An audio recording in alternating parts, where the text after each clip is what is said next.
다 같이 사도신경 하심으로 우리의 신앙을 고백하시겠습니다. 나는 전능하신 아버지 하나님 천지의 창조주를 믿습니다. 나는 그의 유일하신 아들 우리 주 예수 그리스도를 믿습니다. 그는 성령으로 잉태되어 동정녀 마리아에게서 나시고 본디오 빌라도에게 고난을 받아 십자가에 못 박혀 죽으시고 장사된 지 사흘 만에 죽은 자 가운데서 다시 살아나셨으며 하늘에 오르시어 전능하신 아버지 하나님 우편에 앉아 계시다가 거기로부터 살아있는 자와 죽은 자를 심판하러 오십니다. 나는 성령을 믿으며 거룩한 공교회와 성도의 교제와 죄를 용서받는 것과 몸의 부활과 영생을 믿습니다. 아멘. 찬송가 288장을 다 같이 부르시겠습니다.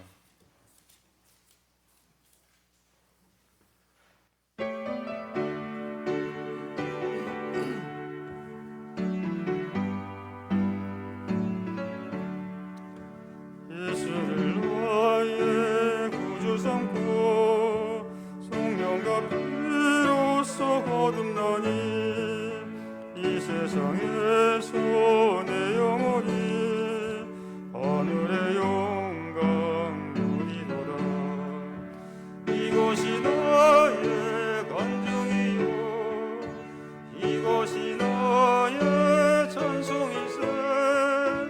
나 사는 동안 끊임없이 구주를 찬송하리로다. 온전히 주께 맡긴내요 사랑의 음성을 듣는 중에 천사를 왕래하는 것과 하늘의 영광 보이로다. 이것이 나의 간증이요 이것이 나의 찬송일세. 나 사는 동안 끊임없이 구주를 찬송하리로다. 주 안의 기쁨 누림으로 마음의 풍랑이 잔잔하니 세상과 나는 간 곳 없고 구속한 줄만 보이노라. 이것이 나의 간증이요 이것이 나의 찬송일세. 나 사는 동안 끊임없이 구주를 찬송하리로다.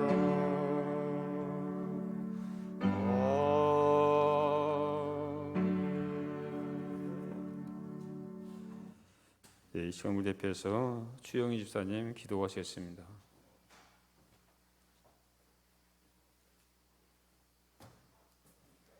기도드리겠습니다. 하나님 아버지, 한 주간도 지켜주시고 보호해주신 은혜 감사드립니다. 믿음으로 한 주간도 살아보자고 마음 먹었는데 생각처럼 살지 못하고 이생의 자랑과 세상의 유혹 속에 즐거움만을 찾아 살아갔음을 고백합니다. 이 시간 저희들을 긍휼히 여겨주시고 하나님의 큰 사랑으로 우리를 용서하여 주시옵소서. 무더운 여름도 하나님의 시간 계획 속에서 흘러가고 있습니다. 아침 저녁으로 쌀쌀한 날씨 가운데 코로나도 조심해야겠고 독감도 조심해야 할 때가 온 것 같습니다. 먼저 우리의 육신의 건강도 잘 이겨내게 하시고 건강한 몸으로 하나님을 찬양하고 경배할 수 있는 저희들이 되게 하여 주시옵소서. 이 시간도 우리의 가족들이 코로나로 인해 질병으로 인해 고통받고 있다면 빨리 회복할 수 있도록 도와주시고 믿음으로 주님을 더 의지할 수 있는 계기가 되게 하여 주시옵소서. 또한 우리 참빛교회의 모든 예배가 회복되게 하여 주시고 많은 용사들이 하나님께 많이들 나와 예배하며 또 만남으로 인생이 변화되고 축복받는 삶이 되기를 소원합니다. 멀리서 같이 하는 우리 한빛부대 또 935부대 오상군지단 모든 부대들이 지휘관을 중심으로 협력하여서 선을 이루게 하여 주시기를 원합니다. 참빛교회를 섬기는 우리 집사님, 또 가정가정마다 하나님의 축복이 나가도 복을 받고 들어와도 복을 받는 그런 주님의 귀한 가정들이 되게 하여 주시옵소서. 우리의 삶이 평범한 일상에서도 주님의 임재하심을 느끼며 살아가게 하여 주시고, 매일의 삶이 날마다 감사하며 하나님께 영광 돌리며 살아가게 하여 주시옵소서. 늘 성도들을 위해서 기도하시며 말씀으로 우리를 깨우쳐 주시는 목사님께 항상 영육간의 강건함을 주시옵시며 늘 은혜로 살아가게 하여 주시옵소서. 우리 예배를 기뻐 받아주시기를 원하며 예수님의 이름으로 기도드렸습니다. 아멘.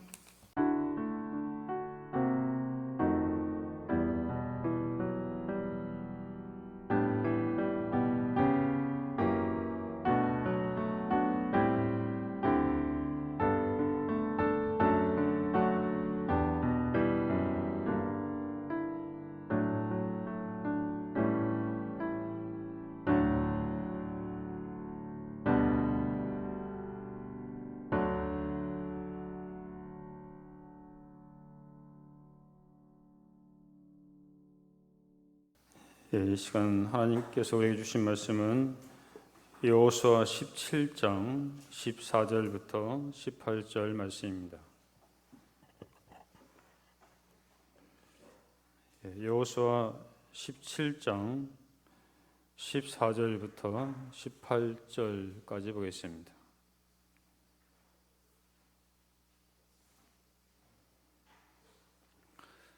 여기 찾았으면 한 절씩 교독하겠습니다.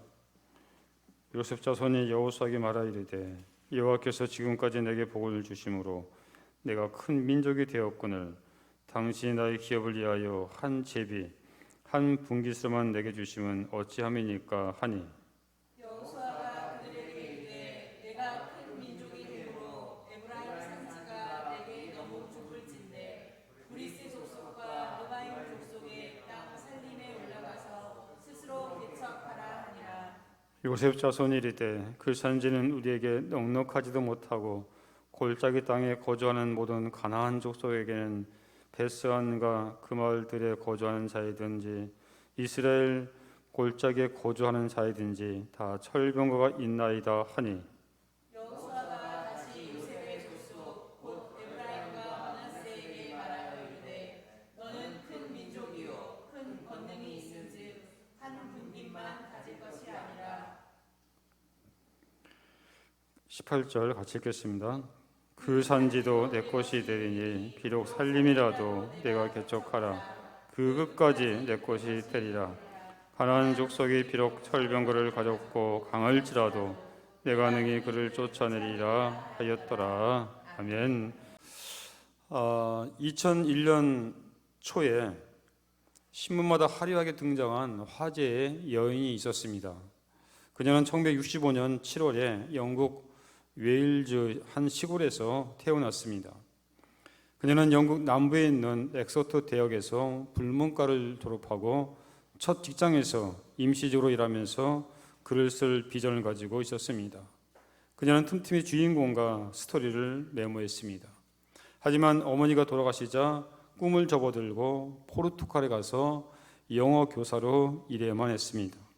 1992년 현지 기자와 결혼해서 딸 제시카를 낳았지만은 폭력을 휘두르는 남편과 갈등 끝에 결혼 생활 3년도 못 되어서 이혼했습니다.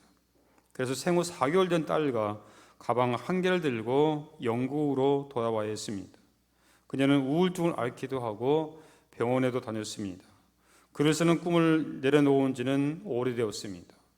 그녀는 여동생이 사는 에딘버러에 와서 방 한 칸짜리 아파트를 얻어 정착합니다. 일자를 구하지 못해 국가 보조금으로 주당 69파운드, 지금 우리나라 돈으로 15,000원입니다. 하루에 15,000원, 여러분 커피 한 잔도 두 사람이 먹으면 벌써 15,000원이잖아요. 넘죠. 근데 일주일 동안 15,000원 가지고 생활이 됩니다. 이렇게. 비참하죠, 이렇게. 더군다나 키키한 방에서 혹한과 찜통을 견뎌했고 보조금이 떨어져 보채는 아이에게 우유가 없어서 맹물을 줄 때는 정말 죽고만 싶었다고 그렇게 고백했습니다. 가난의 긴 터널이 언제 끝날지 알 수도 없었습니다. 그래서 자살도 생각했습니다. 하지만 딸을 생각하며 꾹 참았습니다. 그녀는 두 번 다시 용기 있게 살 수 있으라고는 생각하지도 못했습니다. 그녀는 29살의 젊은 나이에 생활 보조금으로 연명하여 자존심을 내팽개쳐야 하는 현실이 너무 힘들었습니다. 그러다가 옛날 런던과 맨체스터를 오가며 메모했던 이야기를 쓰기로 결심하고 미친 듯이 글쓰기에 매달렸습니다. 그녀는 초라한 아파트를 나와서 공원으로 갔고 줄거리를 구성하며 이리저리 걸어 다니곤 했습니다. 아이가 잘 들면 탁자와 의자가 있는 곳으로 빨리 달려갔습니다. 왜냐하면 아이가 잠들 동안 그 시간만 글을 쓸 수 있기 때문에 그래서 1분 1초가 소중했습니다. 그녀는 집으로 돌아와 딸이 잠들면 지쳐 쓰러질 때까지 글을 썼습니다. 1996년 6월에 마침내 원고를 완성했습니다. 하지만 복사비가 없었습니다. 그녀는 낡은 타자기로 원고를 2벌 쳐서 2곳의 출판사에 보냈습니다. 첫 번째 출판사는 어린이 도서로는 너무 길다며 원고를 다시 돌려보냈습니다. 하지만 두 번째로 시도한 블룸스베리 출판사는 독점 계약을 바란다는 반가운 답장을 보내었습니다. 이 책이 바로 그 유명한 해리포터 시리즈입니다. 저자는 여러분 알다시피 조앤 롤링이죠. 이 책은 영국에서 2년 동안 베스트셀러가 되었고 출판되지 3년 만에 63개국 언어로 200개국에서 출판되어 성경 다음으로 많이 팔린 그런 책이 되었죠. 조앤 롤링은 2000년에 영국 최고 문학상인 올해의 작가상을 받아 문학성을 인정받았습니다. 그리고 영국 왕실에서 자기도 받았습니다. 이 책은 세계 최우수 아동 도서로 선정되었습니다. 조앤 롤링은 극심한 가난 속에서도 열정을 가지고 비전을 이룬 대표적인 사람이 되었습니다. 지금 그녀의 재산은 얼마인지 아십니까? 얼마 될 것 같아요? 약 1조 130억 이상이 된다고 합니다. 어마어마하죠. 오늘 본문은 여호수아가 가나안 땅을 정복한 후에 땅을 기업으로 분배하는 그런 과정 속에 있었던 일을 말씀해 주고 있습니다. 요셉 자손인 에브라임과 므낫세 지파가 여호수아에게 원망과 불평을 합니다. 왜 자기들은 두 지파인데 한 분깃만을 주느냐는 것입니다. 사실 요셉 자손은 복을 많이 받았습니다. 그 중에서도 이 에브라임 지파는 유다 지파의 버금갈 만큼 엄청난 큰 지파였습니다. 그러면 우리는 이런 기대를 할 것입니다. 당연히 감사와 찬송을 올려드릴 것이라고 그렇게 말이죠. 당연히 축복 받았으니까 당연히 감사와 찬송해야 되겠죠. 하지만 이들은 원망과 불평했습니다. 하나님께서 이렇게 많은 무리가 되도록 하셨으니 다른 지파처럼 한 몸만 가지고는 모자란다는 것입니다. 안 된다는 것이죠. 그때 여호수아가 대답하기를 나는 너에게 땅이 좁다는 것을 물론 알고 있다. 하지만 좁다고 불평하지 말고 원망하지 말고 브리스 족속과 르바임 족속의 땅 살림에 올라가서 스스로 개척하라 이렇게 말했습니다. 그러자 요셉 자손이 또 얘기하죠. 그 땅을 차지해도 부족합니다. 하지만 더욱 어려운 것은 그 사람들은 철병거를 가지고 있습니다. 당시에 이 사람들은 철병거고 이스라엘 백성들은 청동기 문화예요. 그러니까는 철기하고 청동기는 상대가 안 되죠, 이렇게.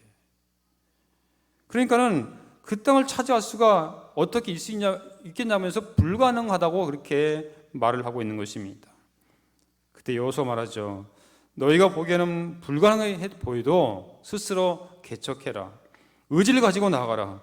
비록 살림이라도 개척하면 그 끝까지 다 너희 기업이 될 것이다. 다시 말씀드리면 비록 그들의 철병거를 가지고 있지만은 너희가 능히 그들을 쫓아낼 수가 있다. 너희는 큰 능력을 가지고 있다. 그 능력을 발휘하라. 걱정하지 말고 살림에 올라가 개척하여 그 땅을 차지하라는 것입니다. 우리의 신앙생활에서도 요셉 자손들 같은 태도를 보일 때가 있습니다. 하나님께서 주신 우리의 가정, 우리 교회, 우리 직장, 우리 부대, 우리 학교, 우리 교회에 대해서 만족하지 못하고 원망과 불평할 때가 있습니다. 또한 눈앞에 놓여있는 철병거를 바라보면서 앞으로 나가지 못하고 안주할 때가 있습니다. 때로는 현실적인 장벽 앞에서 뒷걸음을 치며 주저앉을 때도 있습니다. 아마 우리 형제들은 군생활 많이 남은 형제들, 과연 내가 이것을 잘 견뎌낼 수 있을 것인가? 이것이 바로 여러분의 철병거가 될 수 있습니다. 아니면 그의 어떤 장애물이 있겠죠. 과연 내가 이 철병거를 내가 앞에 놓이는데 이것을 내가 뭐냐면 물릴 수 있을 것인가? 그런 아마 걱정과 근심과 아마 있을 것입니다. 그러면 어떻게 하면 여러 가지 현실 어려운 가운데 스스로 개척하는 신앙 꿈을 키워내는 개척자로 성공할 수 있겠습니까? 먼저 자기 안에 있는 성장의 가능성을 발견해야 됩니다. 자, 하나님께서 이미 요셉 자손에게 복을 주셨습니다. 큰 민족을 이루게 하셨습니다. 그런데 이들은 주어진 현실적 상황만 보고 판단하고 평가하고 있습니다. 숫자에 비해서 왜 이렇게 좁은 땅을 주느냐고 그렇게 불평을 했습니다. 여러분, 요셉 자손의 문제가 무엇입니까? 이미 하나님께서 자신들에게 주신 성장의 잠재력을 발견하지 못한 것입니다. 하나님의 계획은 눈앞에 주어져 있는 땅뿐만 아니라 그들의 노력으로 새로운 창조의 역사를 이루시기를 원하고 계신 것입니다. 하나님은 가만히 앉아있는 자에게 역사하지 않습니다. 자기에게 주신 하나님의 능력을 가지고 노력한 자에게 역사를 하시는 것입니다. 하나님이 주신 꿈을 가지고 전진하는 자를 통해서 역사를 이루어 가신다는 것입니다. 마태복음 25장에 보면 달란트 비유 나오죠. 5달란트 받은 종은 열심히 노력해서 5달란트의 이유를 남겼습니다. 2달란트 받은 자도 열심히 일해서 2달란트를 남겼습니다. 두 사람 모두 최선을 다했습니다. 그 결과 주인이 이렇게 칭찬하죠. 착하고 충성된 종아, 내가 작은 일에 충성하였으며 내가 많은 것으로 내게 맡기니 내 주인의 즐거움에 참여할지어다 했습니다. 그들은 최선의 노력을 다한 결과 착하고 충성된 종이라고 칭찬을 받았습니다. 그리고 더 큰 것을 맡게 될 것이라는 약속을 받았습니다. 주인이 베푼 자리에 초청을 받았습니다. 하지만 한 달란트 받은 자는 땅에 감추었다가 그대로 가지고 나오죠. 그때 주인이 말하죠. 이 악하고 게으른 종아, 나는 심지 않은 데서 거두고 해치지 않은 데서 모은 줄 네가 알았느냐 하면서 책망을 합니다. 그리고 있는 것도 빼앗겼습니다. 무익한 종으로 판명되어 쫓겨났고 이를 갈며 슬피 울게 되었죠. 사랑하는 여러분, 내가 하나님으로부터 얼마나 받은 것을 받았느냐가 중요한 것이 아닙니다. 나에게 이미 주신 복을 어떻게 선용하고 있느냐가 중요한 것입니다. 내게 주신 능력, 가능성을 얼마나 주님을 위해 드리고 있느냐를 주님은 묻고 계시는 것입니다. 얼마나 많은 것을 남겼느냐 보다는 나에게 있는 재능을 가지고 얼마나 노력했느냐, 그것을 가지고 사용을 했느냐, 바로 이것을 주님께서 보시는 것입니다. 여러분은 어떻습니까? 이미 하나님께서 주신 능력을 활용하여 열심히 일하고 있습니까? 아니면 한 달란트 받은 종처럼 땅속에 묻어두고 있지는 않습니까? 우리 형제들 군생활 하시면서 여러분의 능력을 마음껏 발휘하시기 바랍니다. 여러분 안에 있는 잠재력을 발견하시기 바랍니다. 그래서 그것을 끄집어내고 갈고 닦으시기 바랍니다. 이미 주신 것에 만족하여 안주하지 말고 하나님의 영광을 위하여, 교회를 위하여, 여러분의 부대를 위하여, 여러분의 사무실을 위하여, 동료를 위하여 내가 무엇을 할 수 있을 것인가를 한번 생각해 보시기 바랍니다. 지금은 고인 되신 한국 최초의 시각장애인 박사로 알려진 강용우 박사가 쓴 내 안의 성공을 찾아라라는 책이 있습니다. 이 책을 보면 이 강 박사님은 누구나 성공의 잠재력을 갖고 있다. 다만 그것을 찾아내고 개발하지 않았을 뿐이다 라고 그렇게 말했습니다. 비록 강용호 박사는 시각장애인이었지만은 하나님이 주신 잠재력을 최대한 활용하여 많은 사람들에게 희망과 용기와 꿈을 주었습니다. 미국 대통령이 백악관에서 거기서 고문 역할을 했습니다. 사랑하는 여러분, 내가 다른 사람을 도울 수 있는 힘이 있다는 것은 분명히 하나님께서 주신 복임을 알아야 하는 것입니다. 그리고 이런 사실을 깨닫다면 당연히 감사와 찬송이 있어야 합니다. 하지만 요셉 집안처럼 그것을 모를 경우에는 원망과 불평이 터져나올 수밖에 없죠. 우리 신의 형제 여러분, 우리는 이미 주어진 현실에 안주하거나 불평한 자들이 아니라 이미 주신 가능성과 잠재력을 개발하여 더 귀하게 쓰임받는 우리 믿음의 사람이 되었으면 좋겠습니다. 두 번째, 꿈을 깨는 개척자가 되기 위해서는 포기하지 말아야 합니다. 자, 15절 한번 다시 볼까요? 자, 15절. 여호수아 그들에게 이르되 내가 큰 민족이 되므로 에브라임 산지가 내게 너무 좁을진데 브리스 족속과 느바임 족속의 땅 살림에 올라가서 스스로 개척하라 했습니다. 그러니까 이미 나도 그 사실을 알고 있다는 것입니다. 내가 서 있는 현실에 대한 이해가 없이는 우리는 인생의 승리자가 될 수 없습니다. 가끔 보면 자신의 이치와 생활을 그런 상황을 객관적으로 보지 못하는 사람들이 있습니다. 어떤 사람은 가대망상 같은 환상을 가지고 있습니다. 믿음이란 이름 아래 전혀 현실성이 없는 엉뚱한 생각을 가지고 사는 사람도 있습니다. 자기의 현재 상황과 능력을 먼저 객관적으로 우리는 볼 수 있어야 합니다. 명의는 환자를 잘 치료하는 자가 아니라 바르게 진단하는 자입니다. 바르게 진단해야 처방을 할 수 있는 것입니다. 오진을 해서 생사를 잡는 그런 경우도 많이 있지 않습니까? 마찬가지죠. 하나님께서 주신 꿈을 이루기 위해서는 자신의 믿음과 신앙생활을 객관적으로 말씀의 거울에 비추어 볼 수 있어야 하는 것입니다. 말씀에 근거한 확실한 자기의 신앙의 자리를 확인할 때 올바른 믿음의 사람으로 성장할 수가 있는 것입니다. 사도 바울은 고린도후서 13장 5절에 너희는 믿음 안에 있는가 너희 자신을 시험하고 너희 자신을 확증하라. 예수 그리스도께서 너희 안에 계신 줄을 너희가 스스로 알지 못하느냐? 그렇지 않으면 너희가 버림받은 자니라. 무슨 말씀입니까? 현재 자신의 믿음을 한번 테스트 해보라는 것입니다. 나는 거듭난 그리스도인지, 내 안에 주님이 정말로 살아계신지, 나는 하나님의 영의 지배를 받고 있는지 한번 스스로 한번 자신을 점검해 보라는 것입니다. 내 믿음이 어디 있는지 확실하게 알아야 거기서부터 새로운 출발을 할 수가 있는 것입니다. 이 시간 내가 어디에 서 있는가를 한번 점검해 볼 수 있기를 바랍니다. 그런 다음에 스스로 개척해야 하는 것입니다. 이 말은 산지와 황무지를 개간하여 쓰도록 하라고 개척 정신을 강조하고 있습니다. 작심삼일이라는 말이 있죠. 문제는 3일도 가지 못한 데 있다는 것입니다. 시작을 했지만은 끝까지 이루지 못하는 대부분의 경우는 중간에 포기하기 때문인 것입니다. 왜 우리가 끝까지 가지 못하고 포기합니까? 분명한 삶의 목표가 없기 때문입니다. 하지만 확실한 목표가 있으면 어떤 상황이나 유혹이 와도 전진할 수 있습니다. 개척할 수 있어요. 여러분 사도 바울 보십시오. 그에게는 하나님이 주신 분명한 비전이 있었습니다. 내가 로마를 보아야 하리라. 이런 비전이 있었던 거죠. 이런 꿈이 바로 로마의 가이사 황제 앞에서 복음을 전한 것이 바로 이 바울의 꿈이었던 것입니다. 비록 그의 앞에는 수많은 역경이 있었지만은 사도 바울의 꿈은 결국 이루어졌습니다. 몇 년 전 시사 잡지에 실렸던 기사입니다. 인도의 다스라트 만지라는 노인이 홀로 바위산을 뚫어 읍내로 길을 내었다는 그런 기사가 있었습니다.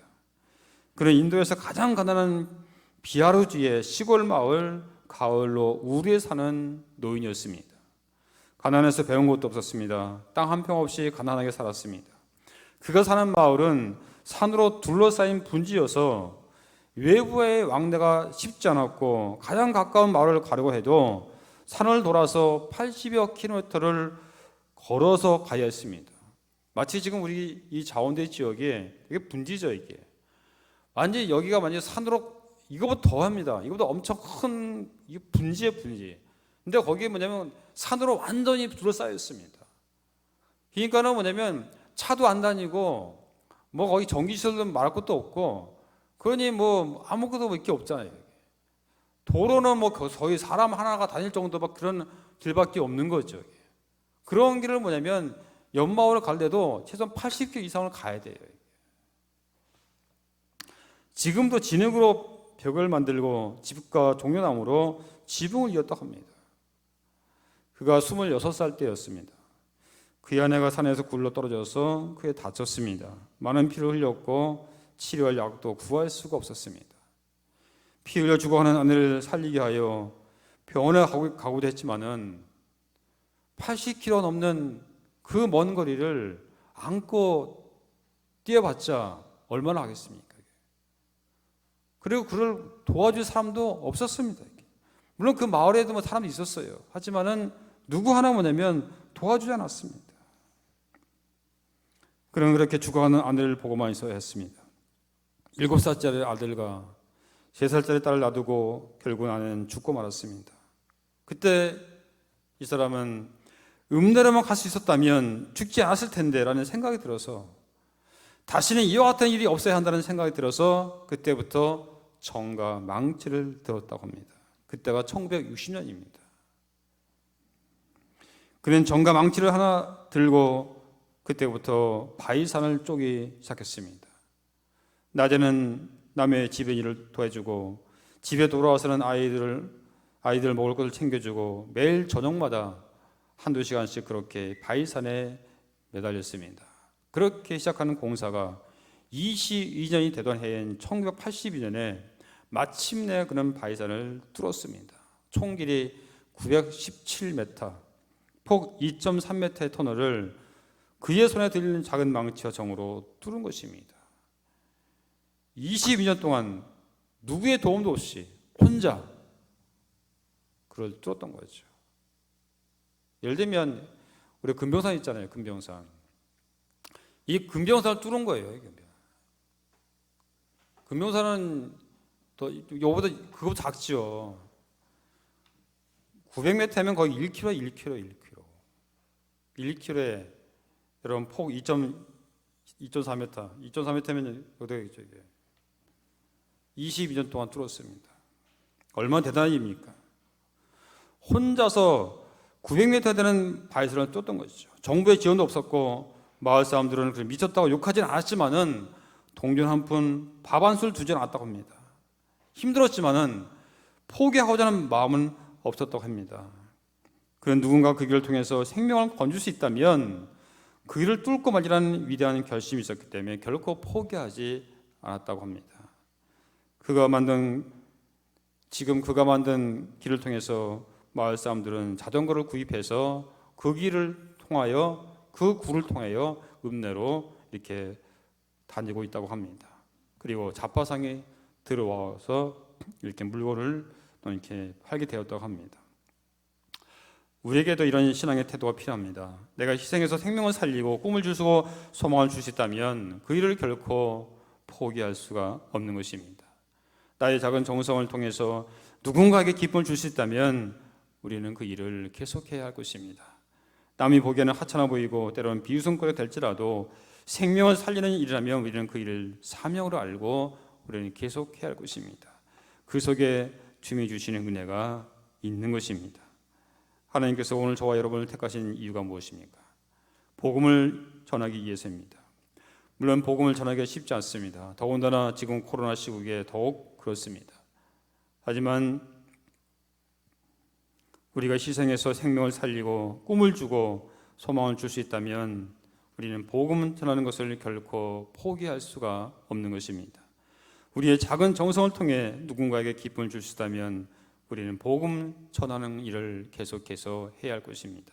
마지막 세 번째는 믿음의 눈이 열려 있어야 합니다. 오늘 본문에 보니까는 스스로 개척하라는 이 여호수아 말에 요셉자에서는 뭐라고 했습니까? 계속해서 안 된다고 했습니다. 그들이 정복할 척들은 철병으로 가지고 있기 때문에 안 된다는 것입니다. 물론 요셉 자손의 말에 일리가 있죠. 당시 가나안 족속들은 철기 문명이었고 산악 전쟁에 능한 자들이었습니다. 하지만 이스라엘 백성들은 아직 청동기 문명이었고 산악 전쟁에 미숙했습니다. 그러니 이들이 전쟁에 싸우면 요셉 자손은 틀림없이 패배할 수밖에 없습니다. 어른과 아이가 싸우는 그런 싸움이기 때문이죠. 인간적으로 볼 때 요셉 자손이 말한 것은 당연한 것입니다. 하지만 여호수아는 안 된다고 말하는 요셉 자손에게 용기를 주고 있죠. 자, 우리 17, 18절 우리 한번 같이 읽을까요? 자, 우리 형제들, 자, 17, 18절 여러분 같이 읽겠습니다. 자, 시작. 여호수아가 다시 요셉의 족속 곧 에브라임과 므낫세에게 말하여 이르되 너는 큰 민족이요 큰 권능이 있은즉 한 북림만 가질 것이 아니라 그 산지도 내 것이 되리니 비록 살림이라도 내가 개척하라. 그 끝까지 내 것이 되리라. 가나안 족속이 비록 철병거를 가졌고 강할지라도 내가 능히 그를 쫓아내리라 하였더라. 아멘. 자, 여호수아 너는 큰 민족이요 큰 권능이 있은즉이라고 있습니다. 여러분 그렇습니다. 우리 형제들도 마찬가지. 여러분에게 군생하면서 때로 어떤 장애물이 있을 겁니다. 그래서 나는 못해, 나는 할 수가 없어. 그래서 아예 처음부터 내면 손을 놓으려고 하는 그런 형제도 아마 있을 것입니다. 하지만 오늘 여호수아는 여러분의 지휘관은 말씀합니다. 너는 큰 민족이요, 너는 큰 권능이 있다. 할 수 있다는 것입니다. 이게. 하지만 이들은 그 힘을 사용하려고 하지 않았던 거죠. 여러분, 주어진 힘을 사용하지 않으면 그 힘은 다 사라지고 마는 것입니다. 하나님께서 우리에게 주신 최고의 능력이 무엇입니까? 많은 능력이 있지만은 그 중에 하나가 뭐냐? 바로 성령의 능력, 바로 기도의 능력인 것입니다. 이 기도의 능력으로 나라와 민족의 운명이 바뀌고 문화가 바뀌었습니다. 우리의 기도가 한 영혼을 살리기도 하고 죽이기도 합니다. 그렇다면 우리가 마땅히 기도해야 할 책임이 있는 것입니다. 특별히 금요 정오의 기도 시간 새벽 기도에 참여했으면 좋겠습니다. 하루에 10분 기도한 사람과 1시간 이상 기도한 사람 사이는 분명한 차이가 있습니다. 그것은 곧 능력의 차이로 나타나죠. 주님께서 우리에게 주신 최고의 능력이 기도의 능력이라는 것을 잊지 말고 그 능력을 활용하시기 바랍니다. 마르지 않는 샘처럼 마르지 않는 능력이 바로 기도의 능력인 것이죠. 우리 형제들 여러 가지 어려움이 힘일 때 그냥 모든 것을 손 놓고 그냥 먼 산만 볼 것이 아니라 하늘만 쳐다볼 것이 아니라 기도하십시오. 기도. 우리 한빛부대 용사들 마찬가지, 우리 또한 우리 신우 형제 마찬가지. 그곳에서 근무하면서 많이 힘들 겁니다. 때로는 고향 생각날 것이고 집 생각날 것이고 또 사랑하는 사람들 생각날 것입니다. 때로는 내가 여기 왜 왔을까? 혹시 그런 있는 형제도 있을지 모르겠습니다. 하지만 하나님께서 여러분에게 능력을 주시고 또한 잠재력을 주셨기 때문에 그곳에 보내주셨고 또 이곳에 우리 형제들을 보내주셨습니다. 하지만 능력은 있는데 실패하는 이유가 있죠. 왜 그렇습니까? 작은 이익에 매일 때, 개척 정신이 없을 때, 자신에게 있는 힘을 사용하지 않을 때, 그때 실수하고 실패할 수밖에 없는 거죠. 한 소년이 산에서 독수리 알을 하나를 주웠습니다. 소년은 이 알을 어미닭 둥지에 넣어 놓았습니다. 어미닭은 독수리 알을 품어 부화시켰습니다. 새끼 독수리는 병아리들과 함께 어울렸습니다. 독수리는 날카로운 발톱과 강력한 날개를 사용할 줄을 몰랐습니다. 한 번은 들쥐떼가 닭장을 습격했습니다. 닭들이 몸집이 큰 독수리가 들쥐떼를 쫓아낼 줄 것이라고 기대했습니다. 하지만 독수리는 들쥐에게 벌벌 떨며 도망을 다녔습니다. 그때부터 독수리는 닭들로부터 모이만 축내는 겁쟁이로 따돌림을 당했습니다. 그때 독수리 한 마리가 멋지게 하늘을 날고 있었습니다. 닭장의 독수리는 그 모습을 바라보면서 이렇게 조망거렸습니다. 야, 정말 멋진 새로구나. 나도 저런 당당한 독수리가 될 수 있었다면 얼마나 좋을까.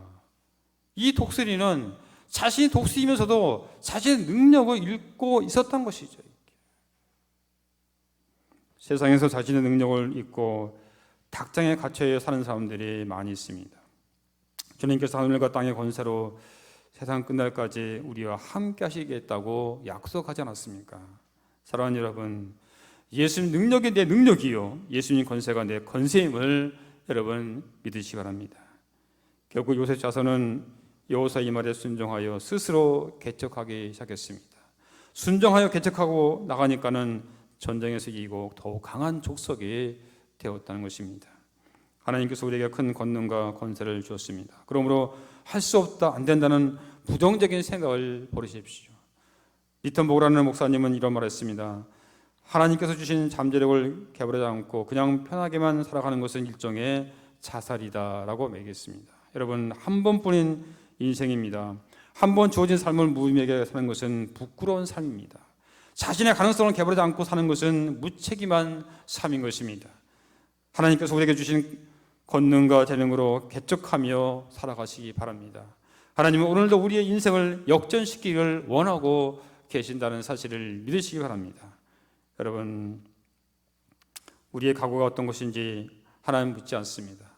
지금 내가 하나님 앞에서 어떻게 쓰임받기를 원하는가가 중요한 것입니다. 여러분, 스스로 개척하십시오. 기도가 필요하면 금식하면서 기도해야 됩니다. 인간관계가 문제가 있다면 그 눈물로써 그 관계의 문제를 풀어야 하는 것입니다. 스스로 개척하십시오. 그래야 이를 이루어낼 수가 있는 것입니다. 내 앞에 있는 철병거를 두려워하지 마시고 우리와 함께 하시는 하나님 믿고 바라보시기 바랍니다. 하나님은 철병거보다 강하시고 위대하신 분이십니다. 그 하나님이 우리와 함께 하시고 우리를 도와주실 것입니다. 우리 신의 형제 여러분, 하나님께서는 우리에게 안전하고 평안한 환경만 주시지 않았습니다.